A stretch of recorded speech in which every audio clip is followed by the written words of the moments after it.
pariente digital.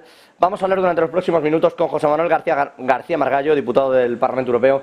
Don José Manuel, muy buenas noches. Buenas noches. Bueno, le decía lo del euro digital, aunque tenemos muchas preguntas y además con su haber, con su bagaje y con lo que ha sido también para España en cuanto a su relación con exteriores, pues nos gustaría hacer también algunas otras preguntas, pero por ir al foco, ¿va a haber un euro digital? ¿Esto lo ven como algo definitivo? Y sobre todo, ¿para qué se va a utilizar? Porque la sensación que da aquí es que esto se va a utilizar y corre el riesgo de ser utilizado para un control exacto de dónde se gasta qué, cómo se consume y empieza a haber un cierto peligro con los datos de quien en realidad está manejando su dinero y tiene una suerte de secuestro de ese propio dinero, el enfocarse meramente en una divisa digital. Bueno, vamos a ver. Lo que estamos haciendo es estudiar, como lo está haciendo fundamentalmente el Banco Central, como lo están haciendo otros bancos centrales de otras áreas monetarias, es la posibilidad y la conveniencia de establecer un euro digital.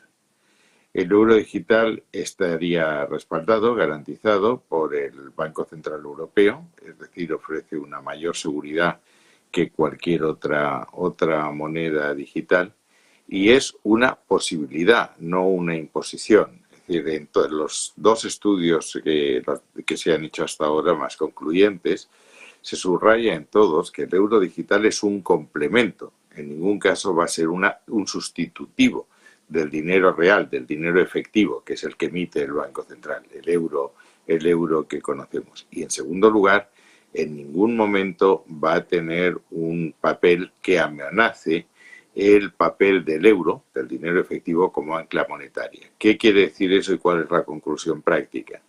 Que se quiere que el euro digital sea aceptado por la población, lo otro sería una tontería, pero no puede ser demasiado aceptado, si me permiten la expresión, porque en ese caso, insisto, el efectivo cedería su papel al euro digital y el euro perdería su condición de ancla monetaria. Por eso se van a establecer unos límites bastante estrictos en la cuenta que cada ciudadano puede abrir en el Banco Europeo.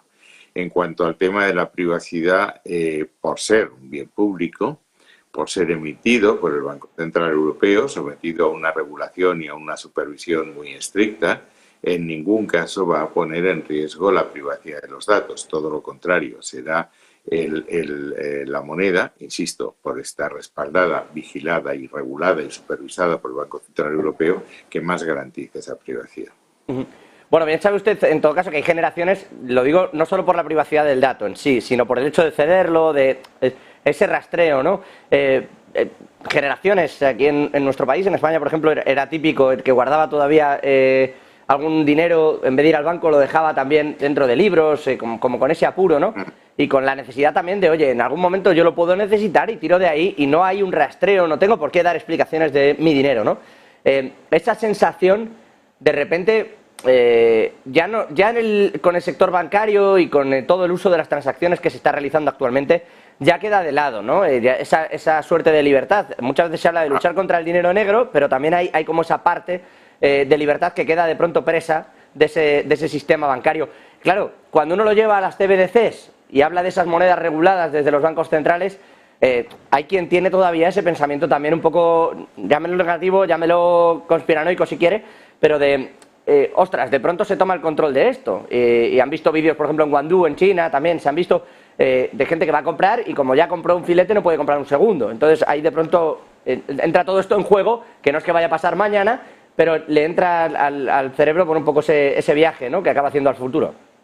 Me parece que eso carece de todo fundamento. Es decir, he dicho anteriormente que el euro digital será un complemento, nunca un sustitutivo del dinero efectivo, que además será necesariamente un complemento modesto para que el euro digital no se convierta también en un depósito de valor, porque eso, insisto, afectaría al papel del euro como ancla monetaria y podría provocar en determinados casos retirada de depósitos. Piense usted lo que ha pasado en el Silicon Valley Bank con el Credit Suisse. Si usted ahora tuviese un euro en cantidades ilimitadas, pues los depositantes hubiesen retirado inmediatamente sus cuentas en estos bancos y hubiésemos tenido un auténtico problema. Y por otra parte, si usted quiere tener dinero efectivo y guardarlo como hacían nuestros bisabuelos en el colchón, pues lo puede seguir haciendo, nadie se lo va a impedir.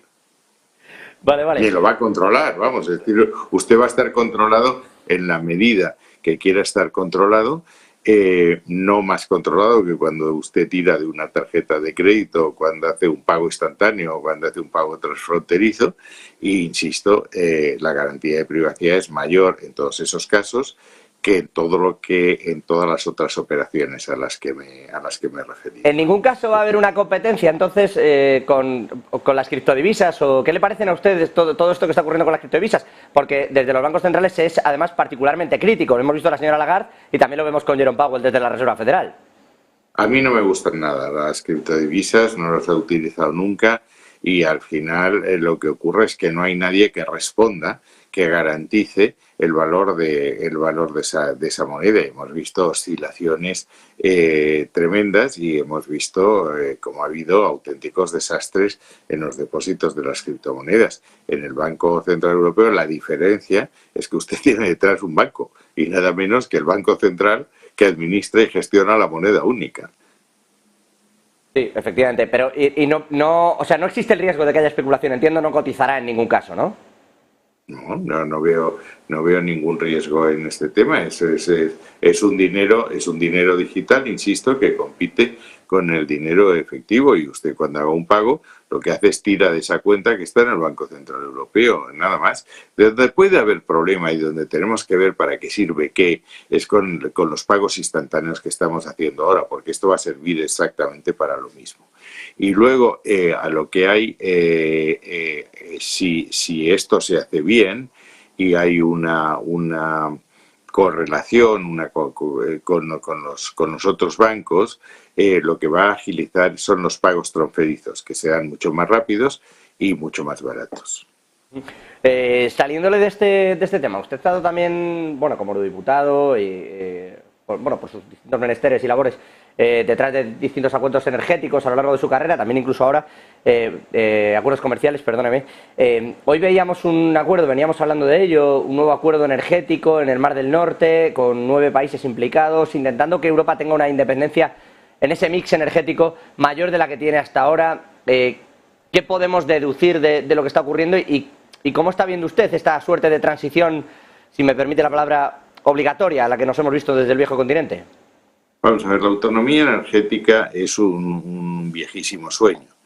Hay un premio Nobel, Stiglitz, que hace ya mucho tiempo hablaba de la conexión de todas las fuentes de energía. Hablaba precisamente del potencial eólico del mar del Norte, del potencial de las mareas también en los mares más norteños, del papel del sol y del viento en las áreas sureñas, todo eso conectado de alguna manera para hacernos menos dependientes de otros países.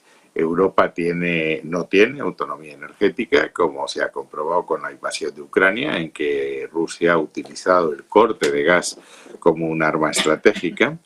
España toda su vida ha tenido que importar la energía de otros países, lo cual cuando dedicamos más recursos a pagar esa energía importada, era menos recursos que teníamos para educación y sanidad, por ejemplo. Y la experiencia que tuvo Europa ahora no es la primera. En 1973, después de la guerra de Yom Kippur, los árabes suben el precio del petróleo, lo multiplican por 12, ahora solo se ha multiplicado por 2.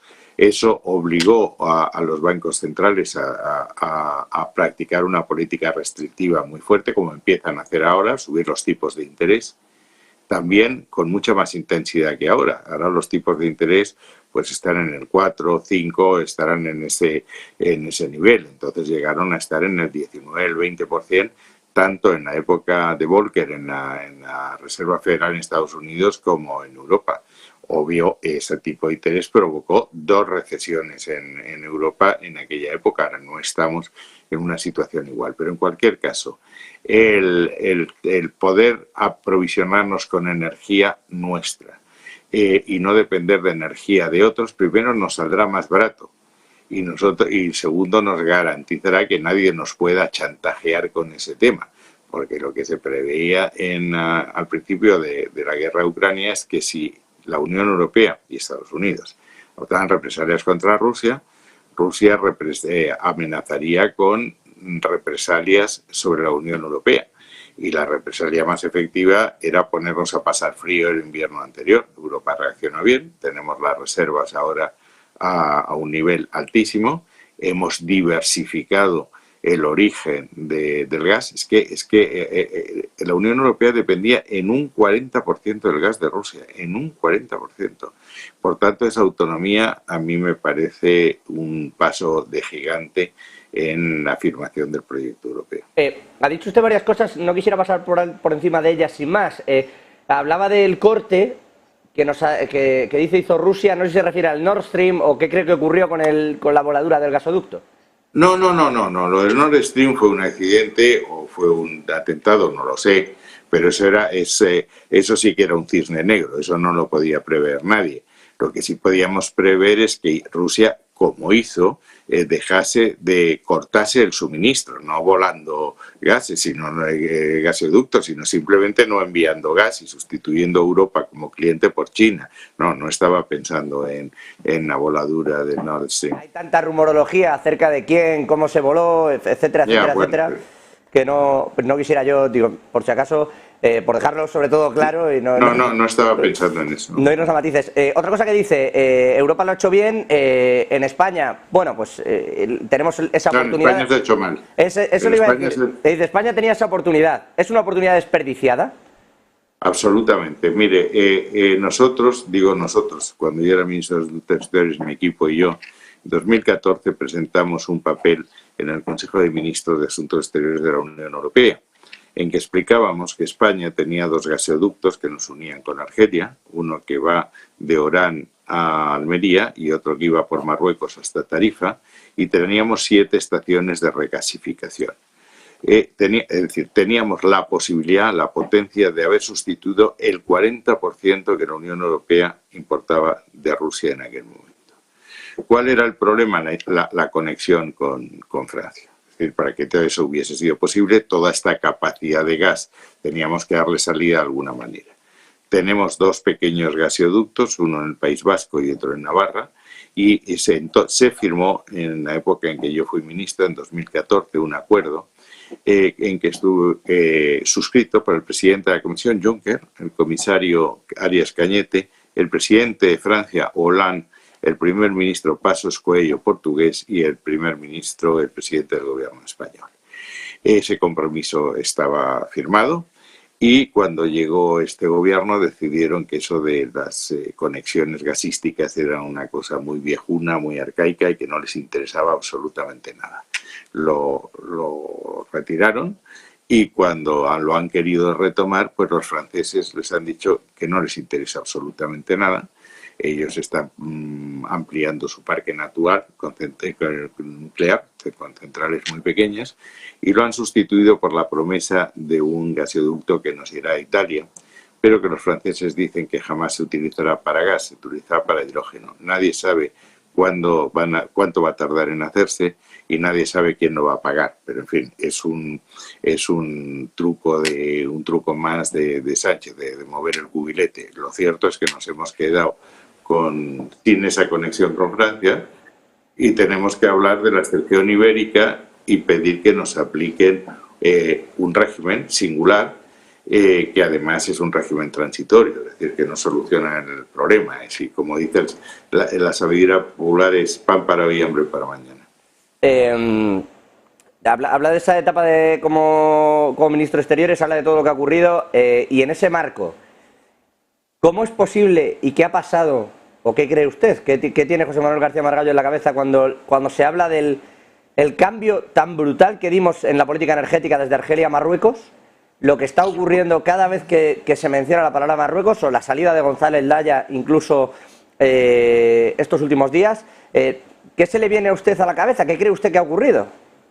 Vamos a ver, yo hice en una entrevista hace mucho tiempo, visto las maneras que apuntaban en el norte de África, que es la primera prioridad de la política española, dije que iban a conseguir algo que no había ningún secretario de Estado de Exteriores desde Felipe V, que es enfadarse a la vez con Argelia, con Marruecos y con el Frente Polisario. Efectivamente lo han conseguido.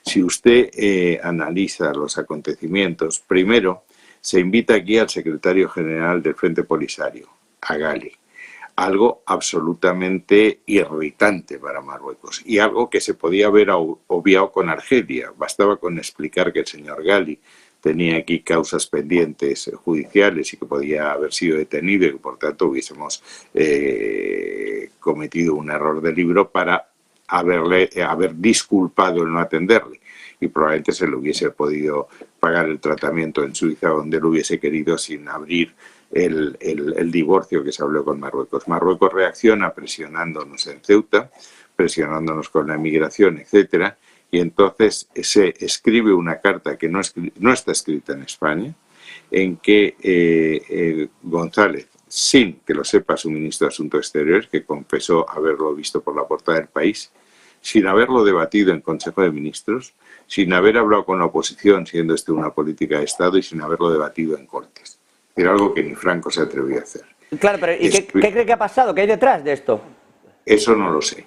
Yo lo que creo que hay es una enorme debilidad de este gobierno, en primer lugar, y un enorme temor. Yo creo honradamente que lo que se le vino a Sánchez a la cabeza es abrir la televisión y ver otra invasión como la de Ceuta o otros saltos a la valla como Melilla, y decidió bueno, pues aceptar cualquier condición que Marruecos le impusiese. Y la imposición fue cambiar la política que España había seguido desde 1975 y tomar una postura que no ha tomado ningún país del mundo. Cuando dice que Estados Unidos, Francia, etcétera, han adoptado, no es verdad. Es decir, estos países han dicho, aquí había o un referéndum con independencia del Sáhara, un referéndum con integración total del Sáhara en Marruecos, o un referéndum con una autonomía reconociendo la soberanía marroquí.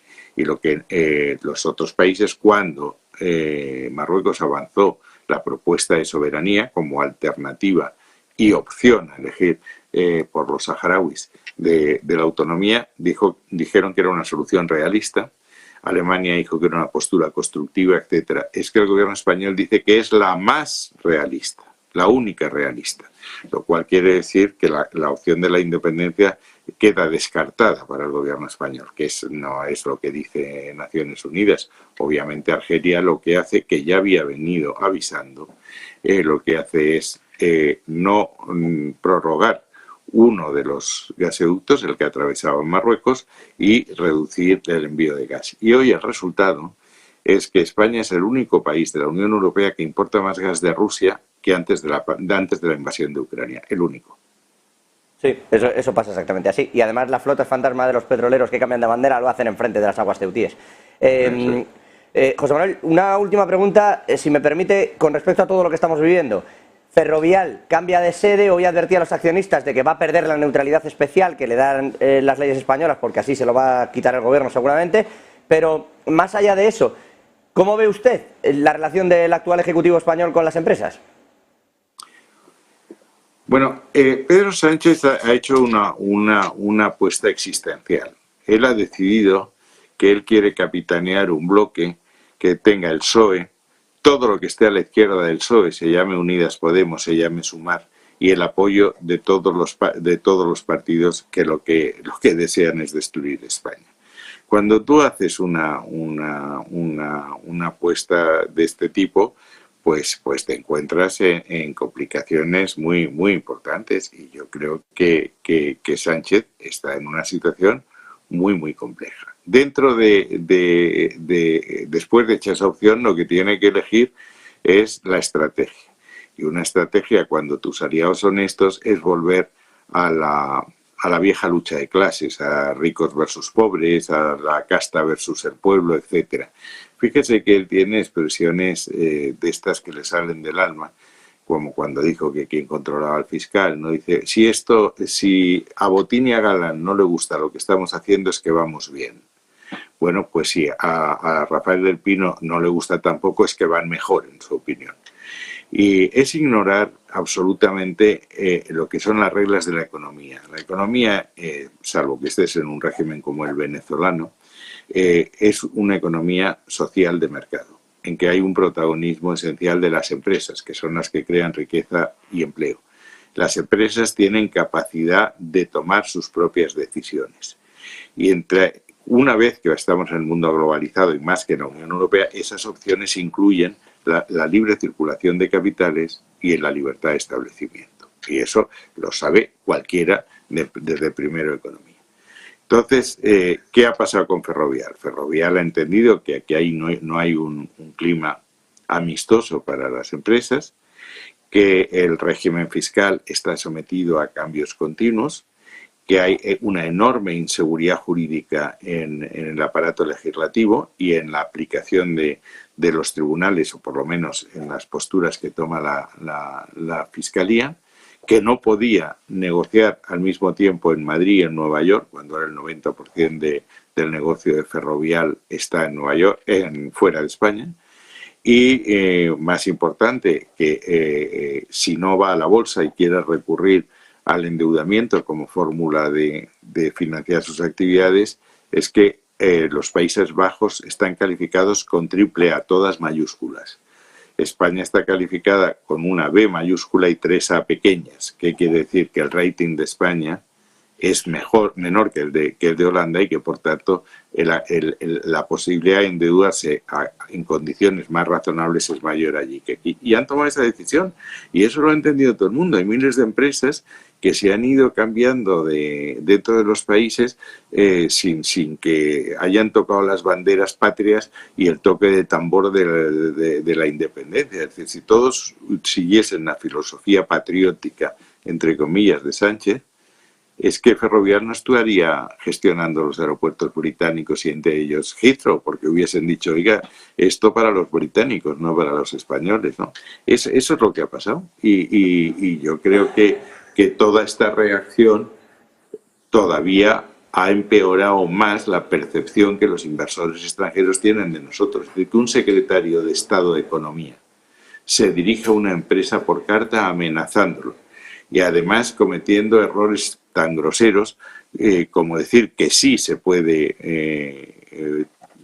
salir en bolsa, operar en bolsa en Madrid y en Nueva York, y 5 párrafos más abajo dice que están estudiando la posibilidad de que se pueda operar en Madrid y en Nueva York, lo cual quiere decir que ahora no existe. Es decir, eso es muy grave. De hecho, eso es muy grave y tendrá consecuencias. Yo ahora creo que no habrá movimientos porque hay elecciones. Pero si Sánchez revalidase su gobierno con un partido socialista dentro de ese grupo más débil y por tanto más dependiente y más chantajeable por sus socios, creo que veríamos movimientos de empresas. Eso es lo que pasó en Cataluña, ¿no? Y eso es lo que pasó en el Brexit. Bueno, de momento, como dice usted, parece que se van a aguantar a las elecciones y vamos a ver, porque... Hombre, claro, nadie va a mover ficha antes de saber cuál es el resultado del partido, que lo tenemos ahora. Sí, vamos a evaluar lo que tiempo tendremos. José Manuel García Margallo, eurodiputado del Partido Popular, exministro de Asuntos Exteriores aquí en España. Un placer charlar con usted, escucharle y agradecido por su presencia aquí en Negocios Televisión. Un abrazo. Muchas gracias. Y a todos ustedes, dennos 2 minutos, que se nos va yendo la hora y enseguida regresamos, ya lo saben, para cerrar Wall Street.